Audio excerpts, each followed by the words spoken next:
주님께서 여러분과 함께 마테오가 전한 거룩한 복음입니다.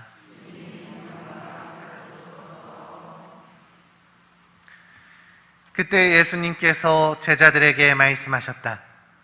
너희는 사람들에게 보이려고 그들 앞에서 의로운 일을 하지 않도록 조심하여라. 그러지 않으면 하늘에 계신 너희 아버지에게서 상을 받지 못한다. 그러므로 내가 자선을 베풀 때에는 위선자들이 사람들에게 칭찬을 받으려고 회당과 거리에서 하듯이 스스로 나팔을 불지 마라. 내가 진실로 너희에게 말한다. 그들은 자기들이 받을 상을 이미 받았다. 내가 자선을 베풀 때에는 오른손이 하는 일을 왼손이 모르게 하여라. 그렇게 하여 내 자선을 숨겨두어라. 그러면 숨은 일도 보시는 내 아버지께서 너에게 갚아주실 것이다. 너희는 기도할 때 위선자들처럼 해서는 안 된다.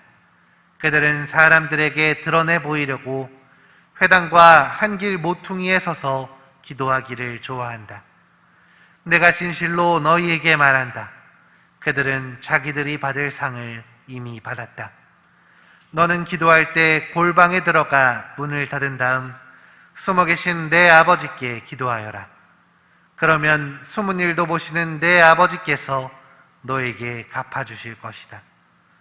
너희는 단식할 때에 위선자들처럼 침통한 표정을 짓지 마라. 그들은 단식한다는 것을 사람들에게 드러내 보이려고 얼굴을 찌푸린다. 내가 진실로 너희에게 말한다. 그들은 자기들이 받을 상을 이미 받았다. 너는 단식할 때 머리에 기름을 바르고 얼굴을 씻어라. 그리하여 내가 단식한다는 것을 사람들에게 드러내 보이지 말고 숨어 계신 내 아버지께 보여라.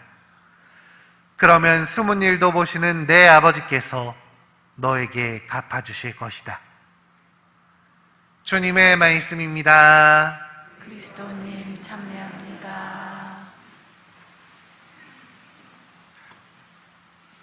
참 예수님, 하나님의 복동이 고맙습니다. 고맙습니다. 네, 오늘 사순절입니다. 사순절이 시작되는 제 수요일입니다. 계속해서 성경 통독은 에제키엘서 40장서부터 48장까지 오늘 나누게 될 텐데요. 오늘 에제키엘 예언서는 새로운 성전에 관해서 예언을 하고 있습니다. 이제 성전이 무너졌고 도성도 파괴되었어요. 그래서 이제 바빌론의 포로 생활 중에 있는 이스라엘 백성에게 예언자는 하나님께서 보여주신 새로운 성전에 관해서 백성들에게 선포하면서 그들에게 희망을 안겨줍니다. 그 새로운 성전이 이제 정화된 새 성전이 되는 거죠. 하나님의 영광이 떠나버린 성전, 부정부패로 말미암아서 타락한 도성이 이제 벌을 받아서 정화 기간을 거치고 나면 이제 하나님께서 무너지지 않는 새 성전을 세워주시고 도성을 세워주시겠다고 그렇게 예언자는 백성들에게 위로하고 또 희망을 안겨줍니다. 그 성전의 이름이 야훼 삼마라고 하는데 하나님께서 여기에 계시다라는 뜻으로 하나님께서 새로운 성전과 도성에 늘 함께 계시는 분으로서 직접 백성들을 다스려 주시고 이끌어 주시리라고 그렇게 예언하고 있습니다. 이 새로운 성전에 관련해서 어떤 성전으로서의 역할을 하게 되는지 43장 7절에서 9절 성전 정화에 관련해서 이야기하고 있고요. 그 성전이 하나님께서 함께 하시면서 우리에게 계속해서 은총의 생명의 물을 샘솟게 하시고 내려주신다는 것을 밝히고 있습니다.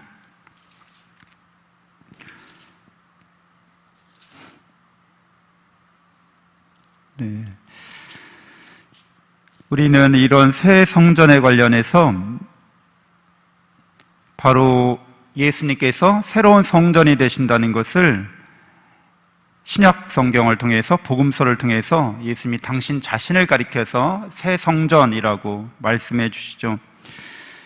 예수님이 십자가에 못 박히셨을 때 성전 오른편과 같은 당신의 옆구리에서 피와 물을 쏟으셨습니다.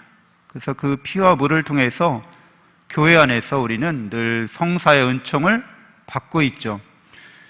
그래서 이 성사의 은총은 우리에게 영원한 생명을 주는 구원의 은총이 됩니다. 그리스도인들이 예수님을 믿는다고 하는 것은 바로 그분이 보여주신, 그분의 삶과 죽음과 부활로 보여주신 하느님의 사랑을 믿고 희망한다는 데 있습니다.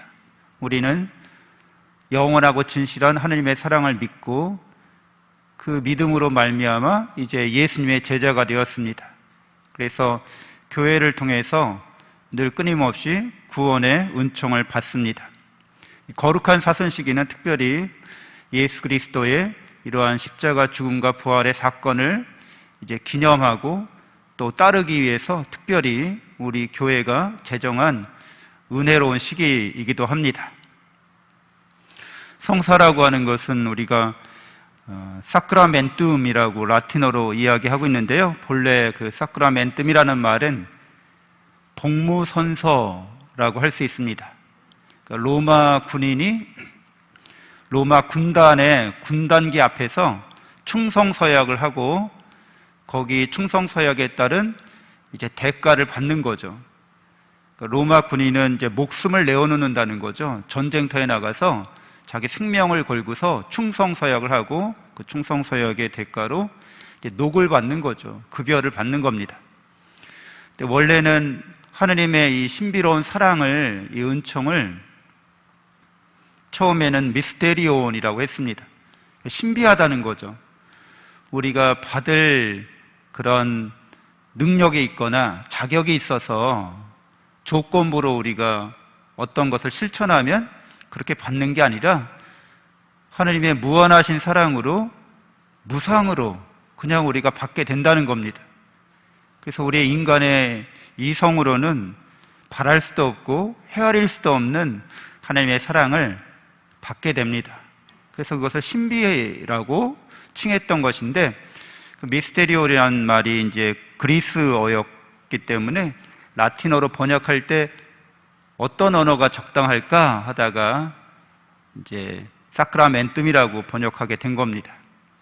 그래서 우리는 이제 예수 그리스도를 새로운 성전으로, 하느님께서 계시는 곳으로, 그리고 그 성전으로부터 십자가에 달리신 예수님의 옆구리에서 피와 물을 쏟으신 그 사랑의 은총을 끊임없이 교회를 통해서 받게 되는데, 특별히 이제 판공성사도 하시고 또 이 성사의 의미를 새롭게 하시면서 우리가 그 사랑 안에 신비롭게 참여하고 있음을, 또 이 성사라는 말 자체가 의미하는 것처럼 우리가 영원한 생명과 영원한 행복을 이 성사의 은총을 통해서 받았기 때문에 우리도 그 사랑에 대한 복무선서,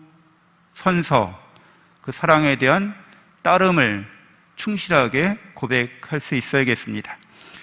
이제 우리가 곧 머리에 죄를 얹을 터인데, 이 죄는 보잘것없는 나약하고 희망 없는 우리의 인성을 잘 드러냅니다. 흙에서 왔으니 흙으로 돌아갈 것을 생각하십시오. 우리가 하나님의 사랑과 은총이 없이는 이 흙과 같은 거죠. 흙먼지와 같습니다. 죄와 같습니다. 그리고 모든 것은 다 바람결에 날리는 먼지처럼 그렇게 덧없이 우리에게서 다 떠나가 버리고 맙니다. 그러나 영원하신 하나님의 모상으로서 하나님의 아드님께서 우리에게 주신 그 성사의 은총은, 구원의 은총은 늘 우리에게 풍성합니다. 그래서 우리에게 영원한 생명과 행복의 길로 이끌어 줍니다. 사순절 기간 동안에 그 머리에 죄를 얹으시면서 하나님께서 우리에게 원하시는 사랑의 실천을 기꺼이 사랑의 희생으로 우리가 하나님께 봉헌할 수 있어야겠습니다. 예수님을 닮아가는 제자로서 예수님께서 우리를 위해서 희생하신 것처럼, 기쁘게 자원하셔서 희생하신 것처럼, 우리도 예수님처럼은 못하지만 우리 삶의 작고 사소한 부분들을 기꺼이 기쁘게 사랑으로 희생하면서 예수님을 닮아가는 이 거룩한 시기가 되어야겠습니다. 잠시 눈을 감고 묵상하겠습니다.